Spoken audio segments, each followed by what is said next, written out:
Nous allons parler d'activité physique, de bien bouger. Mais qu'est-ce que le bien bouger? C'est la question qu'on va se poser.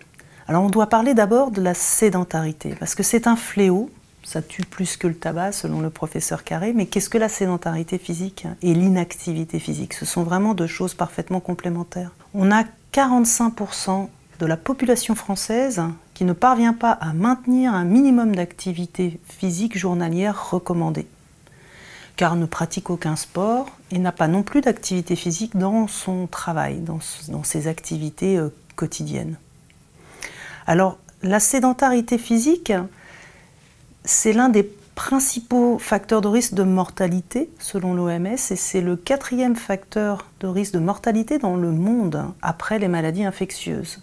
Ça a des impacts très négatifs sur la santé, et c'est vraiment un phénomène relativement récent, la sédentarité est en expansion. La sédentarité physique est définie, c'est un état dans lequel les mouvements sont réduits au minimum, et la dépense énergétique est proche de celle du corps au repos. La sédentarité, ça vient du latin sedere, qui veut dire assis. Faire des activités en position assise ou couchée, donc pendant l'éveil. Et c'est là où on a des activités qui ne génèrent pas suffisamment d'énergie. Donc on a une très très faible dépense d'énergie du corps. Donc l'OMS en 2010 déclarait que 60 à 85% des adultes ne faisaient pas assez d'activité physique pour préserver leur santé. Les études ont montré un impact négatif sur la santé cardiovasculaire, l'hypertension, les dyslipidémies, la résistance à l'insuline, le surpoids, les accidents vasculaires cérébraux, mais également l'apparition de certains cancers, l'ostéoporose, les maladies neurodégénératives, les syndromes dépressifs notamment. Si on donne des exemples d'activités sédentaires, c'est par exemple la lecture, la conduite automobile ou d'être derrière son écran d'ordinateur. Il faut savoir qu'en moyenne, l'homme est assis 10 heures par jour, ce qui est vraiment énorme, sachant que 7 heures de position assise par jour va avoir un impact négatif sur la santé selon le professeur Carré. Alors si on regarde l'activité physique, clairement, il y a un déclin de l'activité physique. En un siècle, c'est énorme. Les heures d'activité quotidienne en France ont chuté. Si on regarde nos ancêtres, les chasseurs-cueilleurs, ils faisaient 10 à 15 km par jour. Dans les années 1900, un homme faisait en moyenne 7 km par jour. L'homme moderne, aujourd'hui, est plus à 2 km par jour. Et encore, c'est vraiment un minimum. Il y a donc une modification de mode de vie qui est important et qui est globale et qui retentit sur le travail avec une augmentation des activités sédentaires dans le travail, avec le secteur tertiaire qui a explosé et qui est passé de 14% à 72%. Le pourcentage d'emplois liés à l'agriculture, lui, il a diminué de 65% à 4%.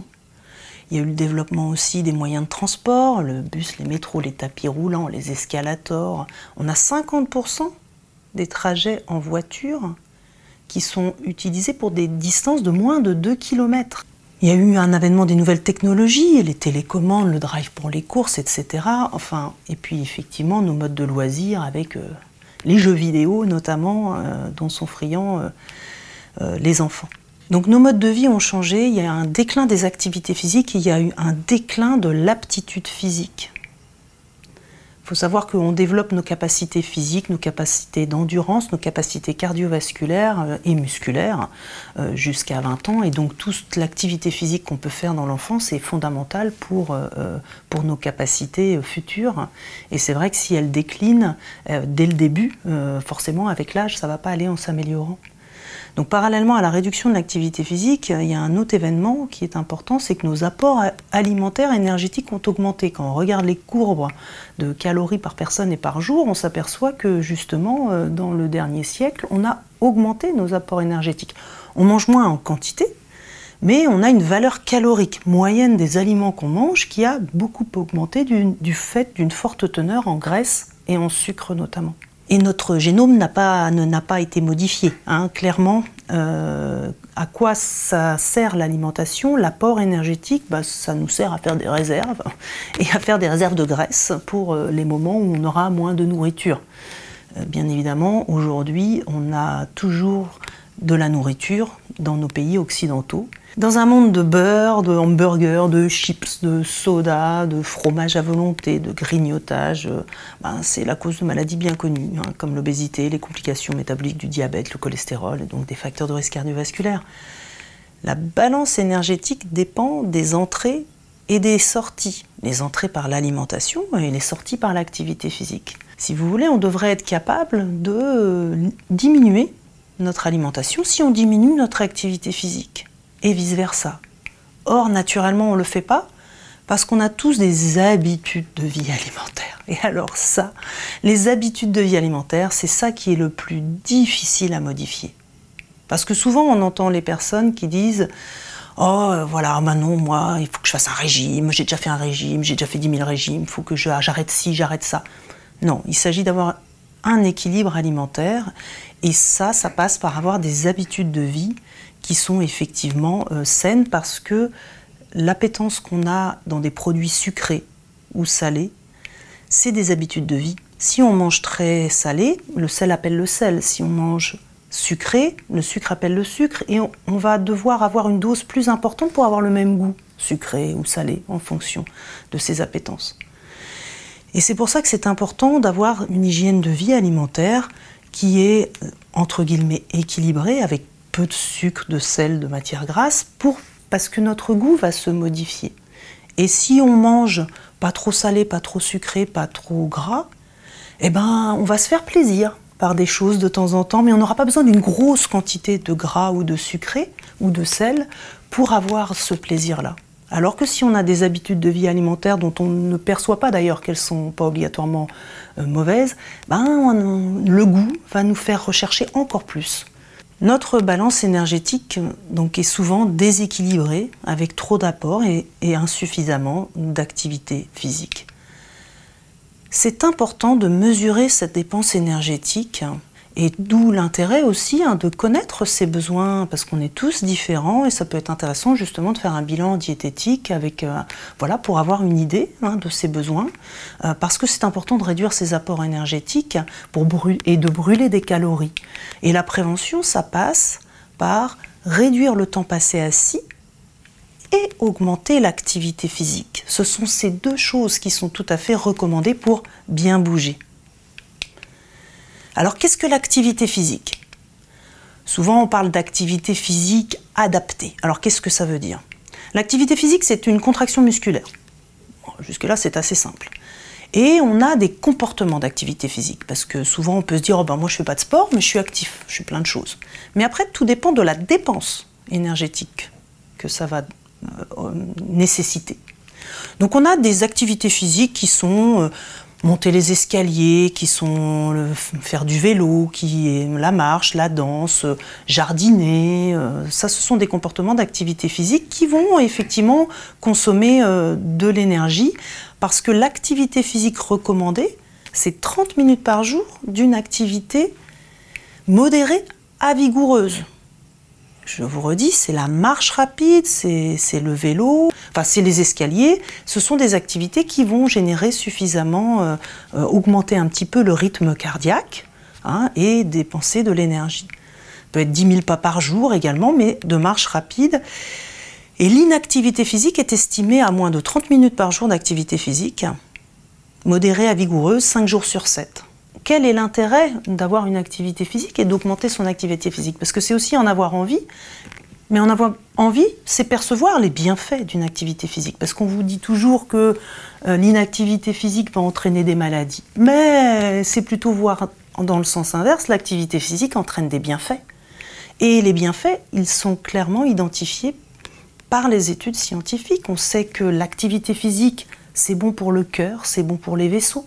Ça diminue la tension artérielle, ça diminue le mauvais cholestérol, le LDL cholestérol, ça augmente le HDL cholestérol qui est protecteur et ça améliore globalement la circulation sanguine.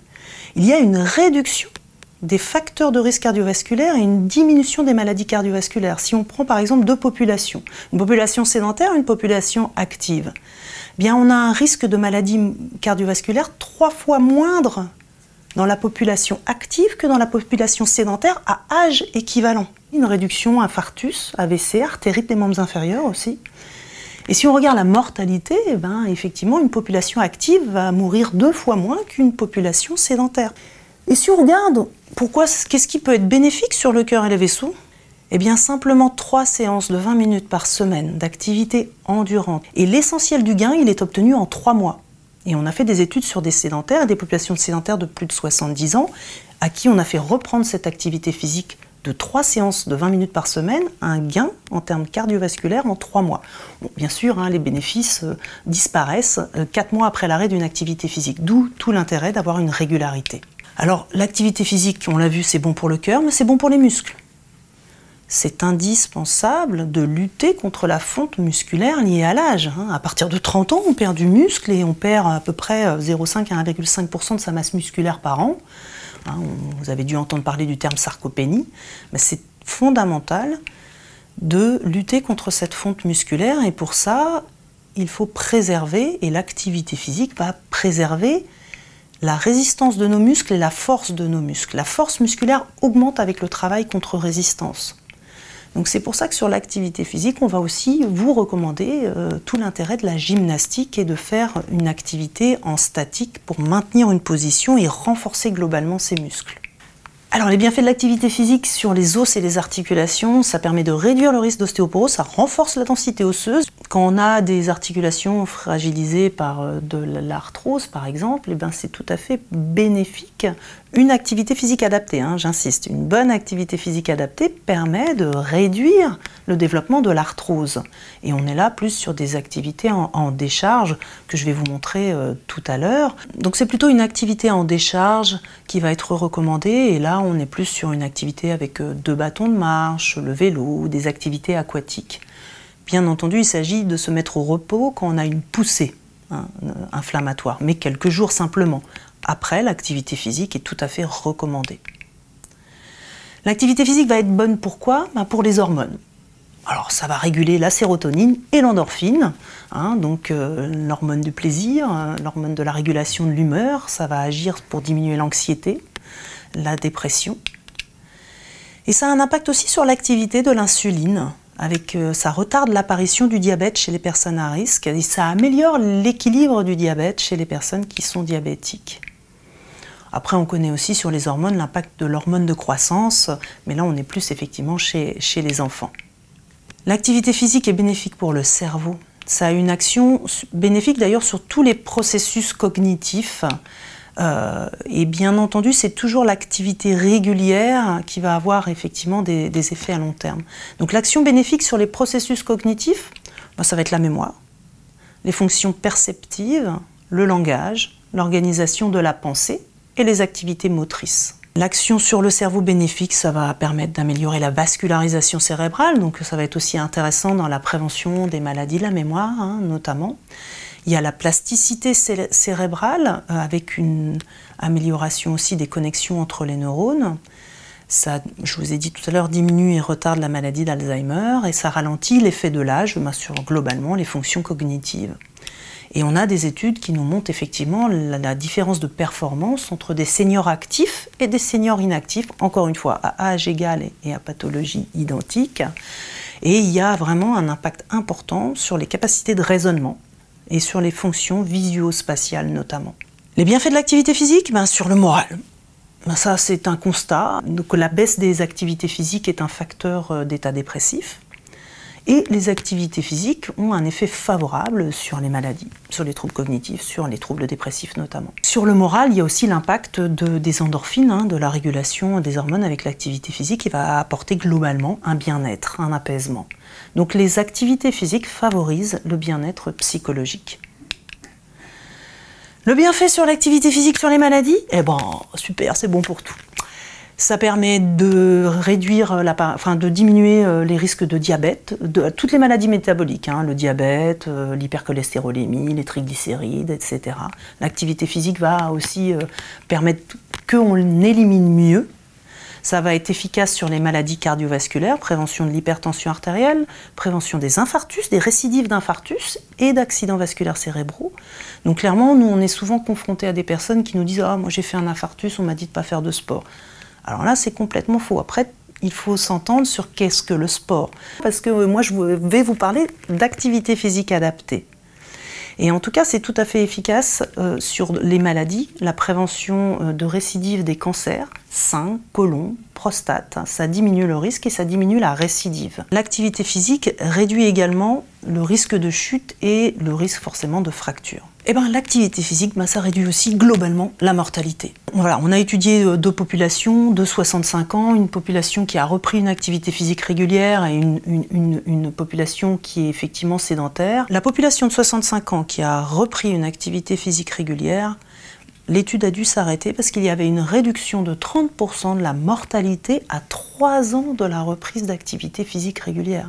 Donc c'est énorme. Aucun médicament ne fait aussi bien. Et l'activité physique, ça a des bienfaits économiques. Il y a effectivement, en termes de santé, il y a une dépense annuelle de santé et avec une économie potentielle de 250 € par an. Et justement, les pouvoirs publics ont étudié l'économie potentielle de santé publique qui pourrait être faite si les sédentaires devenaient actifs. Eh bien, on a 500 millions d'euros qui seraient économisés si 5% des sédentaires actuels devenaient actifs. D'où effectivement tout un impact en santé publique pour valoriser l'activité physique régulière. Comment pratiquer une activité physique? Eh bien, 3 R pour se souvenir rapidement. Raisonnée, régulière, raisonnable. Alors raisonner, ça doit être adapté à vos capacités, à ses propres capacités. Alors ça peut être intéressant de faire un examen médical préalable, parce qu'on peut, nous, effectivement, au niveau cardiovasculaire, articulaire, tendineux, vous conseiller sur l'activité physique qui pourrait être le mieux à même pour vous dans votre contexte. Donc raisonner, c'est adapter à ses capacités, mais c'est aussi une intensité progressivement croissante. Soit on est face à des personnes qui ont une activité physique régulière, ça pose aucun souci. Mais il y a aussi des personnes qui veulent se remettre à une activité physique régulière. C'est là où l'intensité doit être progressivement croissante, parce que bien évidemment, on va faire des progrès, mais il faut être attentif à ne pas en faire en excès. Donc raisonner, régulière. La régularité, vous le savez bien, on le dit, 30 minutes par jour ou 1 heure 3 fois par semaine d'une activité physique endurante pour bien préserver sa fonction cardiovasculaire. Et elle doit être raisonnable. C'est aussi à chaque personne et à chaque individu de prendre en compte ses éventuels déficits de limitation articulaire, tendineuse, de douleur. Un animateur d'activité physique adaptée est tout à fait là pour vous conseiller. Et une activité physique adaptée, c'est pas faire tout ce que l'animateur va dire de faire. C'est aussi de percevoir qu'est-ce qu'on peut faire à son niveau et du coup de donner conseil, parce que c'est à chacun d'adapter le mouvement qui est demandé à ses capacités. Et c'est tout l'intérêt de se faire accompagner par des animateurs d'activité physique adaptée notamment. Alors, 3 conseils santé que je pourrais vous donner. 1. Il s'agit de maintenir un effort d'intensité soutenu dans la durée. C'est ça de l'endurance. C'est aller jusqu'à son seuil d'essoufflement et le maintenir pendant au moins 20 minutes d'affilée. Souvenez-vous du résultat de l'étude sur les séances de 20 minutes. Donc ça peut être 20 à 30 minutes par jour, ou 1 heure 3 fois par semaine, d'une activité, la marche rapide, le vélo, les activités aquatiques. Quelque chose qui fait augmenter votre rythme cardiaque. Ça peut être aussi le vélo d'appartement, contre-résistance, qui est tout à fait intéressant pour renforcer ses muscles et travailler sur le plan cardiovasculaire. Ça peut être également la marche nordique, qui est un bon compromis pour bien maintenir sa statique et puis pour préserver ses articulations, mais marcher d'un bon rythme. Il n'y a aucune contre-indication à pratiquer une activité physique adaptée en dehors d'un problème aigu. Ça, c'est important. Demandez conseil à votre médecin généraliste. Il pourra vous faire des testings musculaires, des tests de souplesse cardiovasculaire, locomoteur, je vous l'ai dit. Après, se pose toujours la question, faut-il que je fasse une épreuve d'effort? Écoutez, il n'y a pas d'intérêt de faire une épreuve d'effort en systématique en dehors de facteurs de risque ou de sport intense. Et votre médecin généraliste pourra aussi vous orienter vers un médecin du sport, éventuellement, ou vers un cardiologue s'il juge ça nécessaire. Donc ça, c'était le premier conseil santé, maintenir une activité physique endurante pour entretenir son cœur et ses vaisseaux. Le deuxième conseil santé, c'est de renforcer ses muscles et de préserver ses articulations par de la gymnastique. Alors ça c'est fondamental, hein, ça permet de prévenir les douleurs, les problèmes de dos, d'équilibre, d'éviter de se voûter avec l'âge, hein, c'est important de vieillir debout, de bien vieillir debout. Et pour ça, voilà, autant on a des gens qui ont une activité, même chez les gens actifs, qui ont une bonne activité physique sur le plan cardiovasculaire, ils ne vont pas avoir obligatoirement une bonne activité physique pour prévenir toutes ces douleurs articulaires, et ils vont avec le temps se voûter. Je prends l'exemple d'une personne qui jardine régulièrement, effectivement, si elle ne préserve pas ses articulations, qu'elle ne fait pas des étirements de manière régulière, elle va effectivement avoir des problèmes de dos avec l'avance en âge. Donc c'est vraiment fondamental. Et quelle gymnastique est conseillée? La gymnastique, c'est de l'activité statique, donc ça ne fait pas de mouvement. Il s'agit de gainage de la sangle abdomino-périnéale, hein, et qui est vraiment fondamentale, cette sangle-là, pour maintenir effectivement son dos droit, et de faire également des étirements pour conserver la souplesse de ses articulations. Donc il faut apprendre les bons gestes aussi. Il y a une question de posture dans ce qu'on fait. Je reviens sur le jardinage, c'est très bon de jardiner, mais il faut en tout cas le faire d'une certaine manière pour préserver son dos, ses genoux, etc. Donc apprendre les bonnes postures et les bons gestes, ça peut se faire avec un kinésithérapeute, on peut prendre les conseils d'un kinésithérapeute, et puis pratiquer une activité physique adaptée en groupe, de gym senior, gym douce, gymnastique pilate, qui est une méthode très intéressante pour renforcer ce gainage de la sangle abdomino-périnéale. Et combien de temps? 10 minutes par jour. Alors, ça dépend. Il y a des gens qui vont être plus à faire leur gymnastique eux-mêmes. Donc, ils vont prendre les bons mouvements à faire et ils vont le faire eux-mêmes et pratiquer 10 minutes par jour, c'est largement suffisant. Ou alors, pratiquer en groupe 1 heure par semaine. Après ces deux conseils santé, hein, l'activité endurante, l'activité de gymnastique de renforcement, le troisième conseil santé, c'est aussi de réduire le temps passé assis. Hein. Ça, c'est clair. Donc dans les recommandations, si effectivement on a un travail qui l'exige ou on a une activité de bénévolat qui l'exige et effectivement on est en réunion, on est derrière un ordinateur, etc., ça va être de se lever toutes les 2 heures pendant 2-3 minutes, hein, pour marcher, s'étirer. C'est tout à fait efficace. Il faut penser à le faire, il faut réduire le temps sur la même journée passé assis. Ça peut être aussi de se tenir debout pour des activités statiques, le téléphone, les réunions, parce que la position debout va consommer plus d'énergie qu'une position assise. Et puis debout, on va effectivement se tenir droit et on peut effectivement un peu contracter ses muscles pour se pencher comme je le fais, de gauche à droite. Voilà. Et ça fait travailler les muscles. C'est des petites choses, mais qui sont tout à fait intéressantes. Après, c'est la marche. Réduisez le temps passé assis, c'est aussi marcher. C'est là où on retrouve la recommandation de 30 minutes par jour. Mais sur des semaines où effectivement on a du travail, on a des réunions, ça peut être de marcher 3 fois 10 minutes dans la journée. Ça paraît pas beaucoup quand on le dit comme ça, mais si vous regardez, c'est vrai que on est beaucoup à ne pas avoir suffisamment cette activité-là, et rien que de le faire 3 fois 10 minutes dans la journée, c'est tout à fait intéressant. Et alors, un conseil simple, ne prenez pas votre voiture pour vous déplacer de moins de 2 km. Je vous l'ai dit tout à l'heure, c'est complètement fou d'utiliser sa voiture pour ça.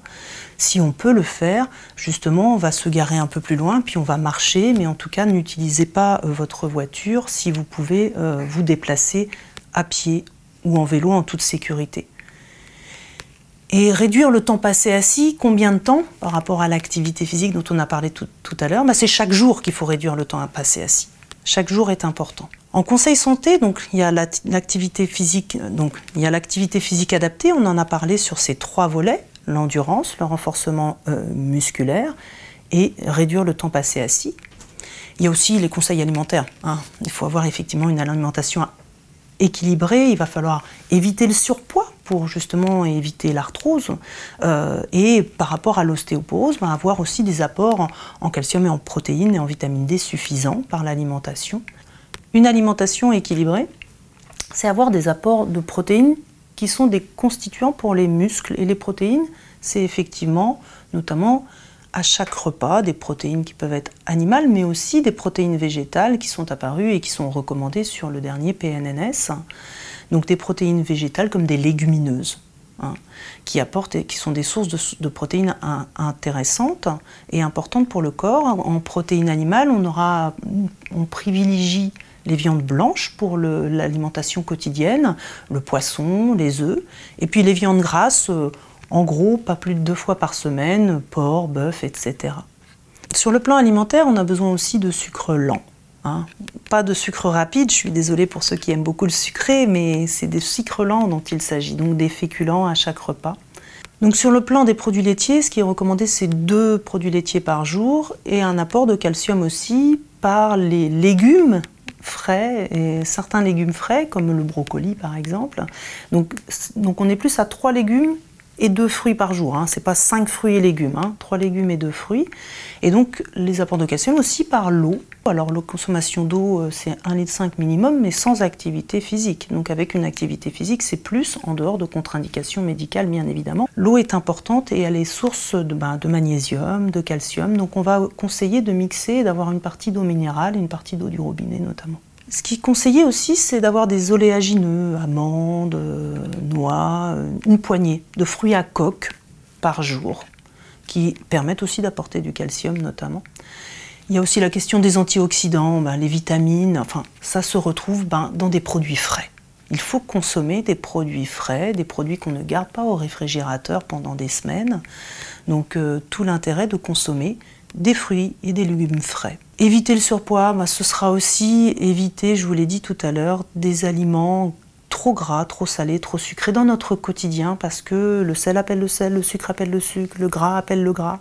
Ça c'est important, de ne pas manger au quotidien voilà, je vais vous dire de la charcuterie, des hamburgers, des pizzas, de la viande de bœuf tous les jours, non. Les sodas, il faut les éliminer, c'est bien de l'eau qu'il est conseillé de boire.